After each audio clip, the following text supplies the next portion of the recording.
This is the book of Ezekiel chapter 21 and verse 8. And it reads, it says, Again, the word of the Lord, Yahweh Shem Yahushai, came unto me, saying, Son of man, prophesy and say, Thus saith the Lord, Yahweh Shem Yahushai, say, a sword is sharpened, and also furbished. It is sharpened to make a sore slaughter. It is furbished that it may glitter. Should we then make mirth? It condemneth the rod of my son as every tree. Verse 11, and he hath given it to be furbished, that it may be handled. The sword is sharpened, it is furbished, to give it into the hand of the slayer. All right, Shalom. I want to give all the praise, honor, and glory to Yahweh Bahasham, Yahweh Shai Bahasham Rakakwadash. Double honors to the apostles and elders of Great Millstone who taught me this truth. Shalom to the hopeful elect. I'm back with another quick lesson through the Holy Spirit, the Rakakwadash. And one thing that we do know for sure is that the Lord is going to unleash pure living hell out here in these last days as a way of judgment through the left-hand side, okay? And like the scriptures say in the book of 2 Corinthians chapter 5, verse 11, knowing the terror of the Lord, we persuade men. Let's get into that. Now, what do you think's going to happen when civil war happens? There's going to be a bunch of dead bodies all over the place on both sides of the fence. How are they going to get rid of these bodies? Dozers. Eater robot. I don't know if you remember this, colleague. Have to give birth to a fucking super intelligent life form. It's going to take over Earth, and we're either going to merge with it or going to be consumed by it. Whoa. You know what the Eater robot is? You ever heard of that? No. The Eater robot is, I think this is a DARPA program as well. They've developed a robot that is fueled by biological fuel, like biological waste, like bodies. Like you could use it on a battlefield, and it can consume bodies. What? Yeah, it consumes things for fuel. Yeah, it can consume plants, I think, too. But the implication is, when they said biological, I was like, oh, Jesus. Yeah. When you say biological, I don't think plants. I think like human beings, like dead bodies. So here it is. It talks about the military-made robot that can eat organisms for fuel. Designers of Phase 1 engine stresses heavily. This robot is not designed to eat the dead, but we know it could. Why do they even have to say that? Because the implication. Yeah, but I mean, it's like... Look at that picture. Yeah, so you know what it can do, and you know what everybody else is saying it can do, so you have to actually come on and say, yeah, it's not going to eat the dead, don't worry. He says this bot is strictly vegetarian. You see, so like, this is like the second time that I've heard this, but here's the article here that they were reading from. This came out February 20th, 2024. It's from Military News and Technology. It says the military made a robot that can eat organisms for fuel. The designers of the Phase I engine stressed heavily that the robot is not designed to eat the dead, but we know it could, right? So, hey, this thing could be out here eating people, is the point, right? It's called the Eater, the energetically autonomous tactical robot, man. So again, going back to the first article that I had, okay, the Lord has all types of evils prepared, man. Okay, he has that sword furbished and ready. Okay, let's read a little bit more here. Okay, we're talking about some next level times, man. All right, let's make this bigger. So it says, quote, we completely understand the public's concern about futuristic robots feeding on the human population, but that is not our mission. It says, is a sentence no one should ever have to say.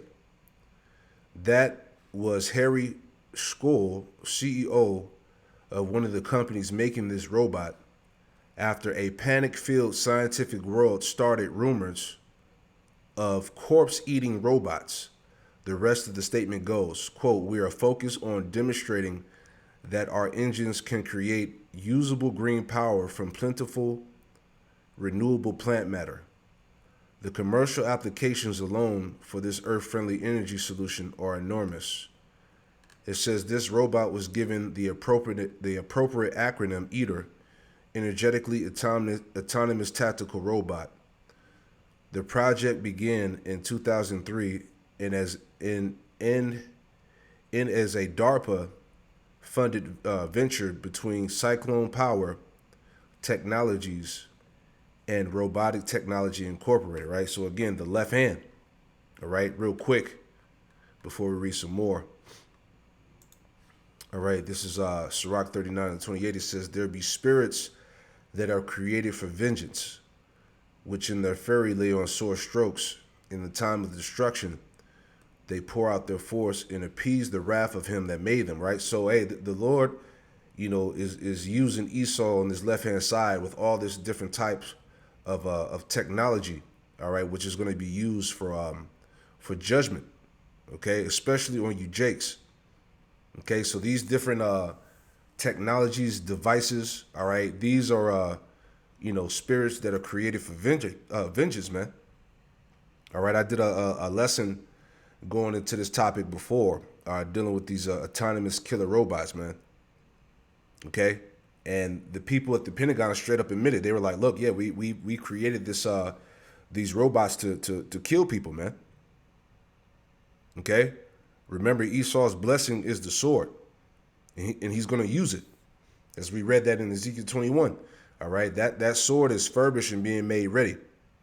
Okay, and like I said, the Lord is going to straight up unleash, pure terror out here, man. Right? It says, verse 29, fire and hell and famine and death, all these were created for vengeance, right? Teeth of wild beasts and scorpions, serpents, and the sword punishing the wicked to destruction. You see that? So these are all various forms of judgment which the Lord is going to use, okay? Including this technology, these autonomous robots, this EATER robot and all of that, man, okay? It's about to be some times like no other, as the scriptures say. It says, the robot was designed for long-range operations that also require extreme endurance, but its designers stress that it can provide material support to units requiring intensive labor or just by carrying the unit packs. They also designed it for reconnaissance, surveillance, and target acquisition or casualty extraction. Okay, as you see here, cleaning up bodies. Right? It says, before we go all crazy, this is an old story, so the internet already did, but still the desecration of corpses is specifically forbidden by the Geneva Convention. So, but who's to say they're going to follow these laws, man? Come on, man. The designers of the Phase 1 engine stress heavily that the robot is not going to eat the dead.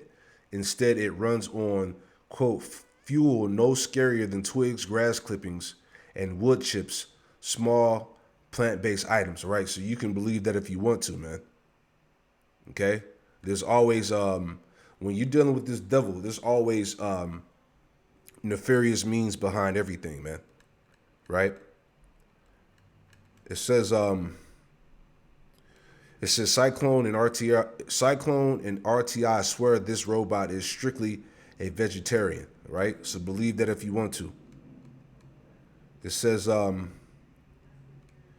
see. It says the only problem with that is how many times I watch a vegan vegetarian order a meat dip pizza slice with extra cheese after 6 hours of drinking. Let's see. It says, as of April 2009, RTI estimated that 150 pounds of biofuel vegetation could provide sufficient energy to drive the vehicle 100 miles. The second phase of the project will have the engine determine which materials are suitable, edible for conversion into fuel, locate those materials, and then ingest them. Basically, the machine is going to learn to eat on its own, all right? And the rest reads on. So, yeah. So it's all types of judgment that's prepared, okay, that's coming in these last days, man. Okay, understand that. Hey, what they're really telling you is really not the case, man. All right, hey, they have this technology out here that's gonna, get rid of bodies, man. All right, killer robots, all types of shit, drones. All right, you name it. This is 2nd Ezra 14 and verse 16, straight to the point. It says, "For yet greater evils than those which thou hast seen happen shall be done hereafter." So we're talking about greater evils that are coming upon the planet Earth that the world has not seen. Verse 17, "For look how much the world should be weaker through age, so much the more shall evils increase upon them that dwell therein." So the evils that we see now are only going to increase as we get closer to the end, is the point. And that's why I said a time like no other, right? Daniel 12:1, it says, "And at that time shall Michael stand up, the great prince, which standeth for the children of thy people, and there should be a time of trouble, such as never was since there was a nation, even to that same time." All right. So the evils, the judgments, okay, the trouble that's coming is going to be unheard of. Okay. The things that the Lord is going to allow to be unleashed, as we read about the spirits that are created for vengeance. Okay. This technology, the robots, the drones, the teeth of wild beast, pestilence, plagues. Okay. It's going to be out of this world. All right. It says there should be a time of trouble such as never was since there was a nation, even to that same time. And at that time, thy people shall be delivered, every one that should be found written in the book, which is dealing with the elect. Okay. Those that are found written in the book of life, man. All right. The elect are the ones that are going to be delivered in these times to come. All right. Because mass death and destruction will play out in these last days, right? 2nd Ezra 16:18, "The beginning of sorrows and great mournings, the beginning of famine and great death, the beginning of wars, which we see now, and the power shall stand in fear, the beginning of evils. What shall I do when these evils shall come?" All right. So again, the Lord has evils prepared. Okay. All types of things that people don't know about eventually are going to be unleashed. All right. Dealing with that left-hand side, man. All right. Esau being the sword of the Most High, right? Psalm 17 and verse 14 or verse 13. Psalm 17 verse 13, it says, "O Lord, Yahweh Shem Yahushua, disappoint him, cast him down, deliver my soul from the wicked, which is thy sword." The wicked going into the Edomites, man. Okay, which he represents the sword, the left hand of Yahweh Shem Yahushua, which the Lord is going to use for judgment. Okay, scriptures say that the Lord is known by his judgments, man. Okay, so it's gonna get brutal out here in these last days, man. All right, so I'm pretty sure, there's more things that's gonna be brought out, but this is the time we live in, man. Judgment. Shalom.